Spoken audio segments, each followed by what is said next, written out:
Hello everyone, I am Ifra, hope you are doing well. तो start करते हैं आज का टॉपिक। आज हम पढ़ने वाले हैं ई वे बिल के बारे में ही आगे कि कब उसकी जरूरत नहीं होती है। तो बेसिकली देखिए हमने क्या क्या देख लिया है। ई वे बिल क्या होता है, कौन जेनरेट करता है, कब जेनरेट किया जाता है, कौन कौन सी सिचुएशन में जेनरेट करते हैं, कितना डिस्टेंस होना चाहिए, कितना ट्रांसपोर्ट ऑफ गुड्स का अमाउंट होना चाहिए। ये सब चीजें हमने देख ली हैं। अभी क्या देखेंगे, केसेस देखेंगे कुछ जब ई वे बिल की रिक्वायरमेंट नहीं होती है। तो टैली प्राइम जब आप करेंगे ना, ये सब आपको याद हो जाएगा, समझ आ जाएगा, तो आपको ये बहुत ज्यादा इजी लगेगा। अभी आपको लग रहा होगा थियोरिटिकल पार्ट है, बट थ्योरी इसमें जो है वो इम्पोर्टेंट है। थ्योरी के बाद ही आप प्रैक्टिकल कर पाएंगे। तो यहाँ पर लिखते हैं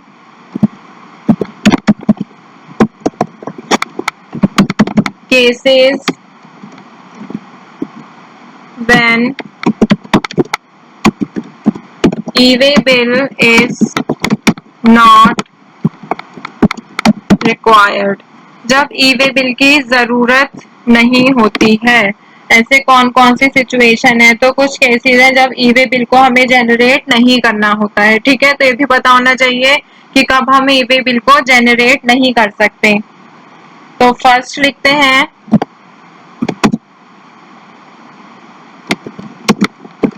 the mode of transport is non motor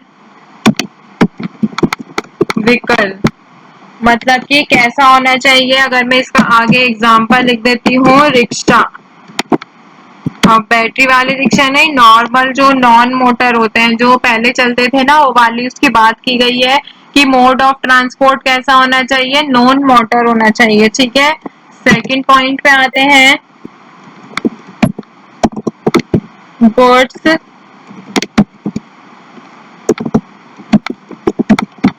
transported from custom ports या फिर airports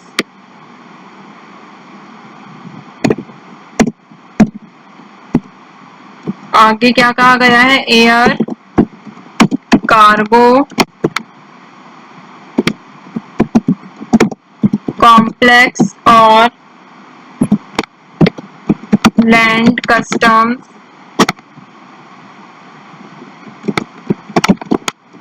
station to inland container. अभी इसको एक्सप्लेन करूंगी कि क्या वर्ड किसका क्या मतलब है। ठीक है,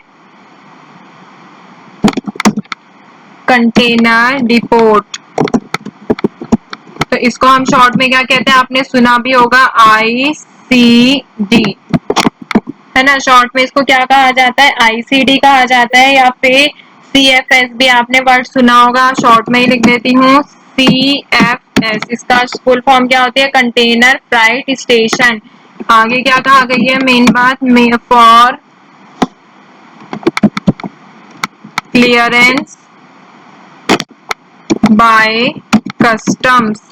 तो देखिए इसका मतलब क्या है, जो सेकंड पॉइंट है, जो गुड्स को transported from custom port, airport, air cargo complex और land custom station, inland container depot या फिर container freight station, CFS for clearance by custom. इसमें कहा गया है कि गुड्स को जो ट्रांसपोर्ट मतलब कि भेजा जाता है, किसके द्वारा, या तो कस्टम पोर्ट मतलब कि बंदरगाह जो होता है। ठीक है, कस्टम पोर्ट को क्या कहा जाता है, सीमा शुल्क बंदरगाह। एयरपोर्ट को क्या कहा जाता है, हवाई अड्डा, या फिर एयर कार्गो कॉम्प्लेक्स, या फिर क्या बोल सकते हैं यहाँ पर, इनलैंड कंटेनर डिपोट। तो ये सब कुछ जगह के नाम आपको बताए गए हैं जहां पर कस्टम होता है। ठीक है, where custom retailer no need, यहाँ पर क्या होता है, रिटेलर को कोई जरूरत नहीं होती है EWB मतलब ई वे बिल की। तो यहाँ पे क्या जरूरत नहीं होती है ई वे बिल की, कहाँ पर, कस्टम में। बस आपको एक याद रखना है, नॉन मोटर में नहीं होती है, कस्टम में। और थर्ड पॉइंट में क्या लिखा है यहाँ पर,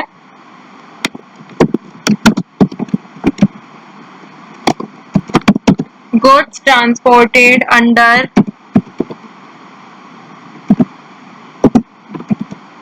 कस्टम सुपरविजन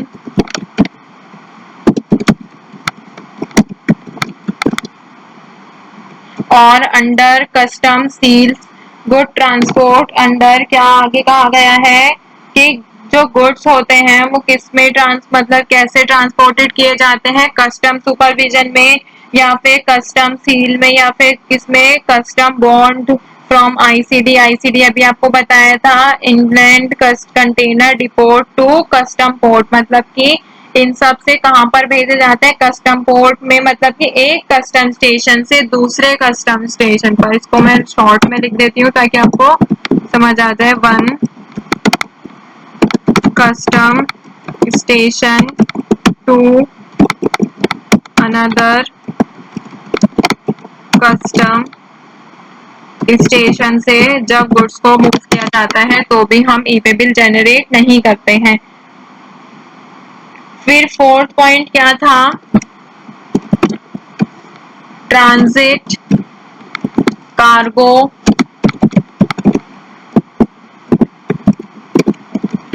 ट्रांसपोर्टेड टू और फ्रॉम नेपाल और भूटान। तो देखिए इसमें क्या कहा गया है कि जो ट्रांजिट कार्गो ट्रांसपोर्टेड टू और फ्रॉम नेपाल और भूटान, कि नेपाल या फिर भूटान से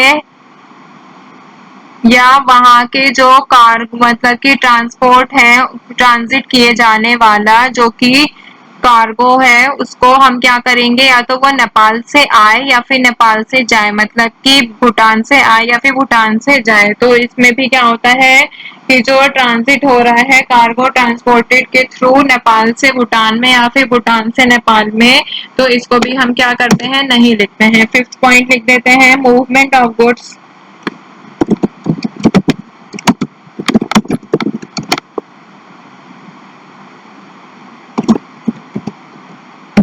caused by defense formation under Ministry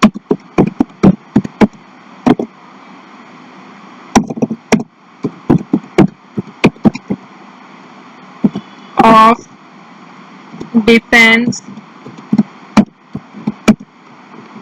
as a consignor